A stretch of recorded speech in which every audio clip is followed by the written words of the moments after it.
और बाकी सांस ले ले बढ़िया तो मंदिर सांस लूंगा कैसे गोपी बेटा तो आजी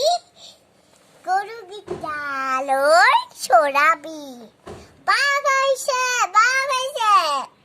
গবি ভিতর বিপদ আছে আমি কে যাবলে লাগে পুরা বগি গোপী কোন বাঘ আছে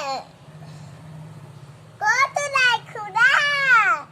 গোপী এঙ্গে বদমাশি করিব না পাই না হয় একনে বাঘ আইছে গোপী বিপদ আছে আমি তে যাব লাগে কত নাই খুড়া বাঘ আইছে মই সঁচাকে কৈছো এবাৰ গোপী হলে না যাও এবাৰ গোপী ওচৰলে না যাও এইবাৰ বুদ্ধি বলে বাঘ আইছে এবাৰ কুকুৰটা খাই দিছে কোনো নাহিলে এই কথা